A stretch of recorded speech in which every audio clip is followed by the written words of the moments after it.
Yeah, he did. Surprise, surprise. Good morning, Senator Moylan. How did you manage to get your bill passed by your colleagues, much less placed on the agenda? Unmute. Unmute, Senator. Oh, me? Oh. Yeah. All right, there we go. Good morning. Okay. Yes. Good morning. Thank you. Yeah, I'm very pleased. I want to thank my colleagues for agreeing and moving these measures forward.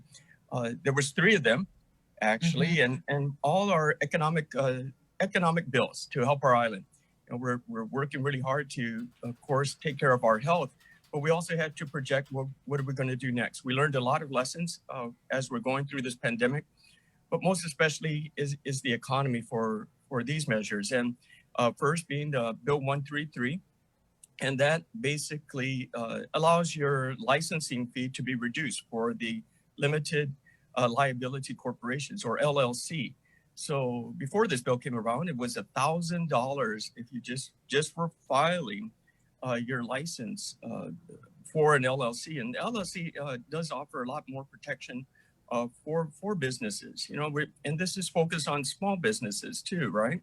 And the idea is that you're a small company, and let's say you're a mowing service, and you're a sole proprietorship, and you want to protect your company and move forward, and all you want to do is increase your license from a sole proprietorship to an LLC, but you have to pay $1,000. So why? There was no real reason that we could find, and so through time and effort and discussing with our colleagues and having a public hearing, that bill moved forward. And just yesterday it was passed by this body. Now, of course, we have to get the approval of the governor. Sorry, there's something in my throat there.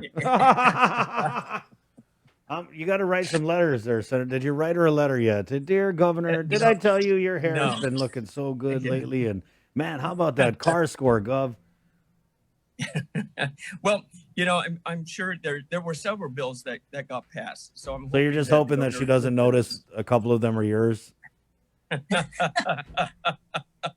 We can have a good chuckle on that, but I'm hoping she does see it as something good for the island.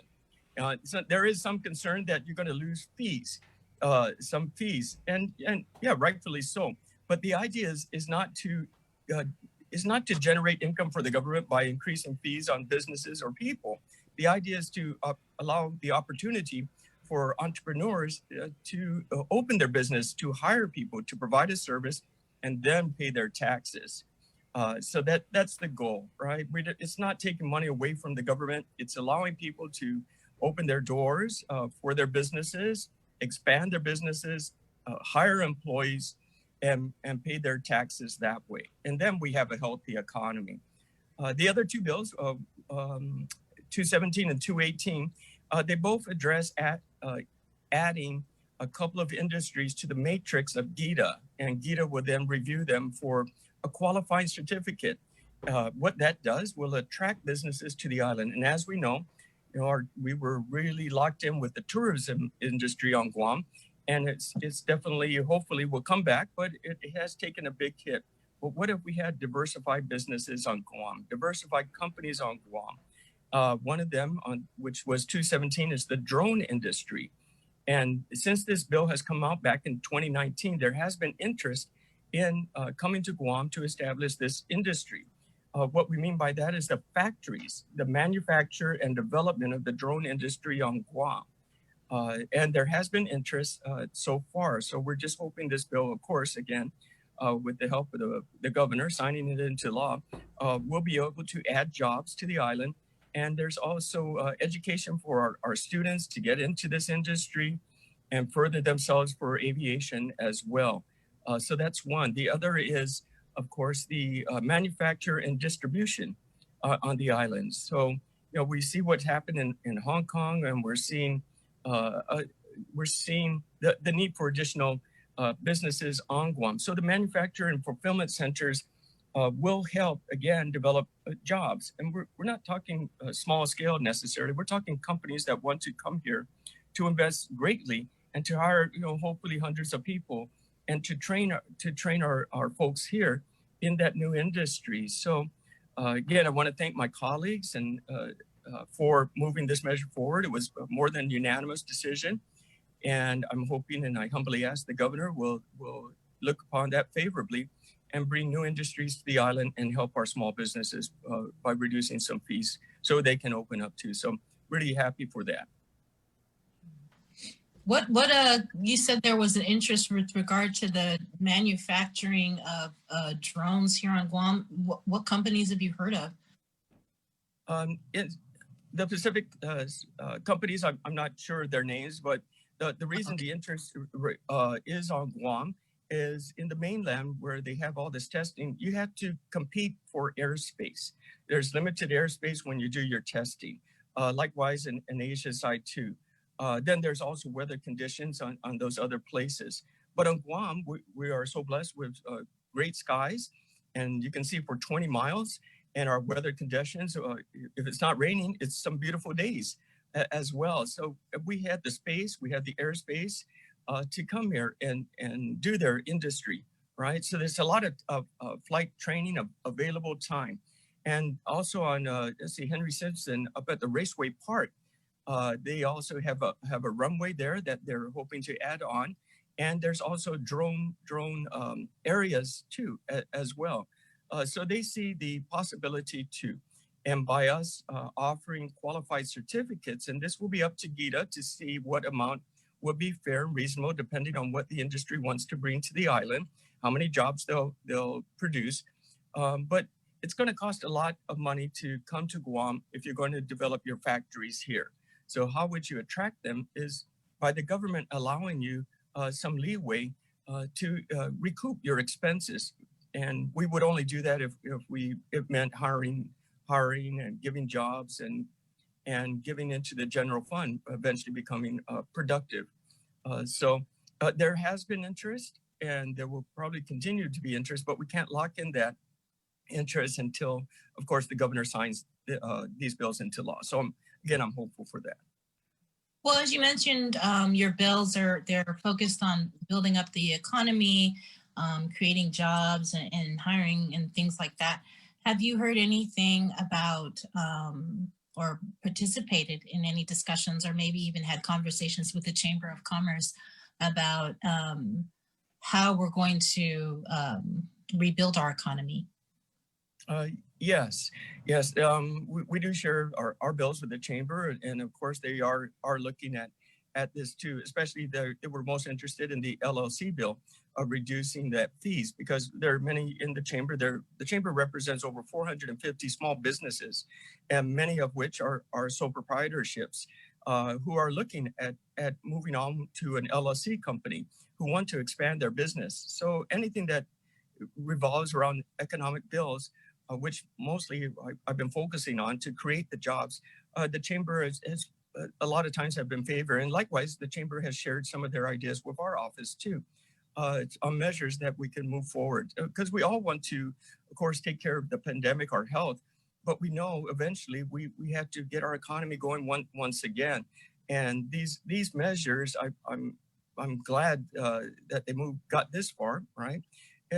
We'll be creating jobs, we'll be helping our economy, and basically getting people back to work. And the working group, the small businesses on the island are the ones that pay the BBT, are the ones that hire the folks, and that's our greatest income or revenue generating for the government of Guam is the corporate tax and the employee withholding tax, and all these bills are helpful for that growth. So the Chamber has been really helpful as well in moving these measures, and has written letters to senators too in support of different measures that support our economy. I mean, like an economic recovery plan. Have you heard anything?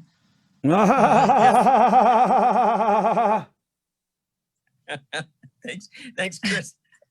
Sorry, there's there's an economic something panel of advisor. Very subtle, Chris. Yeah. I'm not really known for my subtlety, Jay. I'm very heavy-handed in my ways. Yeah, but there is some kind of economic recovery council or whatever, but when you talk to them, they're like they never meet. So, right. I know they've been meeting with the governor, and we heard different things. But of course, like probably one of my many letters. I've been asking for that economic recovery plan. So as a senator, I can assist or at least give some ideas too.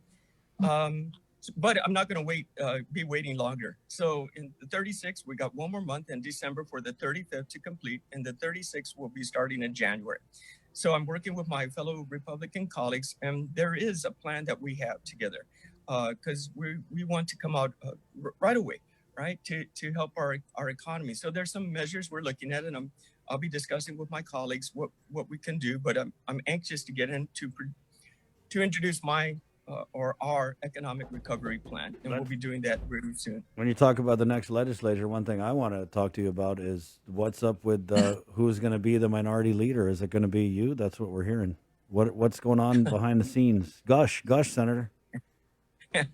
So, I'm very pleased of getting reelected, of course, and placing well, and I think that I appreciate that from the people's confidence. And I've learned from the 35th several things, and that's one thing as a freshman senator, it takes you some time to really dig your feet in. And now that I have, I've increased my confidence to move this forward. I'll be looking at that position, sure, but we also have some heavy hitters coming back into the legislature, like Tony Atta, Frank Blas, Joanne Brown, Chris Duenas. And our incumbents that are returning as well. We'll see how it plays out. We would need to get into our caucus and discuss this and see who's interested, and then take the leadership from there. I'll be happy to put my hat into the race. Right. Just in case you guys you missed it on the link, Senator current minority leader Senator Tello Taitagui had announced here on the link that she would not be pursuing the minority leadership again in the next term, which is why we asked you. What kind of answer was that, though, Senator? Was that a yes, no, maybe so, or? Yeah. She was our minority leader, and she has done a great job. And of course, you have to be the loyal opposition as the minority leader, and I think she fulfilled that position quite well, in working good with our current 5 Republicans, right? So. Sometimes it gets a little tiring, and she probably wants to do something different in the 36, and I'm glad she's coming on back. But if not interested, I'm sure she'll be continuing to help the Republican Party in her capacity as the member to move our measures forward for our bills that we believe is right for the party and the people of Guam. So I thank her for her service. Okay, so there's I need to talk to her about if I'm running to see how she feels about myself too. Right, so yeah. I'll be looking forward Let to me that. ask you this, right? So a lot of people are talking about, like you said, these heavy hitting Republicans that are back on the scene after getting elected and heading into the next legislature. People are wondering just how much of a thorn in the side will the Republican minority be for Adelup. So like 1 to 10, how hard are you guys going to come? Well, that meter is going to be determined upon where the governor's direction is for the island. We definitely will, as now what are we as 8 to 7, right? We have a louder voice, and that's our duty. We're the checks and balances. We're not the rubber stampers. Of course, there's going to be measures that the governor will want to do, and it's possible we could support that, and we will want to. But at the same time, we're going to be questioning to ensure the transparency. And I think that's the difficulty we've had in the past legislation here. It's the transparency and how hard the legislature is knocking on the governor's door to ask these hard questions. For myself, it's nothing to take away from Adelup. It's more of, I need this information in order to complete my responsibility as a senator, and what other measures we need to do to support if it's moving in that right direction.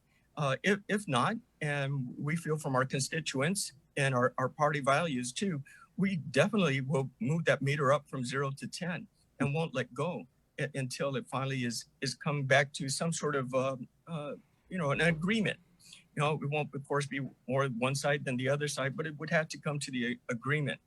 That temperature level can go up and down, and it all depends on where Adelup is going. But in the meantime, we're not going to be waiting, and we're going to introduce our measures with ideas that we have to help our economy. And we're hoping to work well with the governor to get these measures passed too. So let me ask you this then. 0 to 10. Go ahead. What? 12? I'm sorry? 0 to 10, you guys are going to come at 12? Yes, sure. We're going to come out right when those gates open. We're going to come out strong. Senator, yes. Go ahead. So are you, because again, 2 years from now, we have the gubernatorial election. Are you planning on throwing your hat into the ring? Is it too early to ask that? Yes, that's way early. I think my responsibility right now for the people is I was elected as senator. And I think the people are really interested to see how this 36 is going to be different from the 35th. We took a lot of criticism and that was well taken. But what have we learned from it? And we're getting, with the Republican Party coming in strong with some great experience, how are we going to perform? And I think the people of Guam is like, okay, Democrat, Republican, doesn't matter. You're all one class and you're all classmates. What are you going to do as the class of 2020 here to help the island of Guam? And then we'll take it from there. The governor, of course, has her responsibilities, and the election is 2 years away. So what would the governor be doing for the island in the meantime? So as a senator, I just need to keep my focus on the senator responsibilities and not get too blinded by looking off way in the horizon. And then if I perform well, it's a possibility. So it's a possibility. I just want to stay on.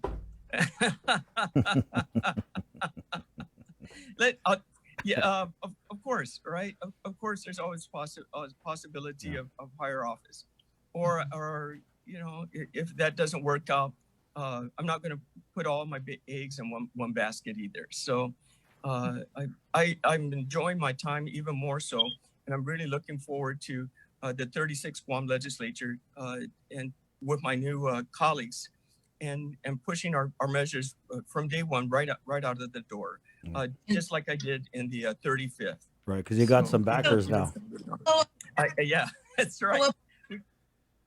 Just to follow up on what you said earlier about working with your colleagues, did I hear you correctly that you guys have already started working on an economic recovery plan that you plan on rolling out come January after being sworn in? Yeah. So most of us during our campaign, we're always looking at the economy. Most of us have promised a few things to our constituents on what we're going to introduce first. So basically our platform. Now it's coming together as a team to see how we can put these measures all together. We're all, as the Republicans, we're all focused on, of course, the people of Guam and their health. But in addition, we feel we really want to help the small businesses move forward, whether it be taxes, introducing measures for new industries, or making it much easier to get your business license and so forth. That's all part of our economic plan. And each senator has their own ideas. But as we come together, which we will be doing before January here, to really narrow it down. So I'll be happy to, if we do this, to get us all involved and introduce these bills together as a team. And then that will be, we can consider something an important move as a team of Republicans to help our island. So I'm looking forward to that and sitting down with my colleagues to discuss this. Mm-hmm. Have you had a chance to look at the OPA report that was issued yesterday, I believe, or the day before? Right. Yeah, on the expenses or how we are distributing the CARES money. And overall, I haven't dug in really deep, but overall, of course, our public auditor, BJ Cruz, has kind of said, they're doing all right, right? They do have some questions. And I understand just from this morning's information that they're awaiting reply from Adelup to answer before they put these questions on paper to questionable about the finances and how it was spent. So, but one thing I did hear from BJ, and I can see it on the report as well, is the transparency issue, right? We need to have it more open, and it seems like we're always struggling from the legislature and to your show as well, just to get this information to share, and that's where the difficulty happens. So I'm glad that the public auditor has done the report. I'm looking forward to seeing the complete report. And in the meantime, at least we have a measure of where to start if we need to do some corrections now. But it didn't seem like there was too many red flashing lights on that report, something that just needed a little tweaking here or there. But they're still in their discovery stages, and they're awaiting some replies back from Adelup so they can finalize that. So I'm happy to hear the report was done. All right. Did Senator, you also then look at the expenditure reports?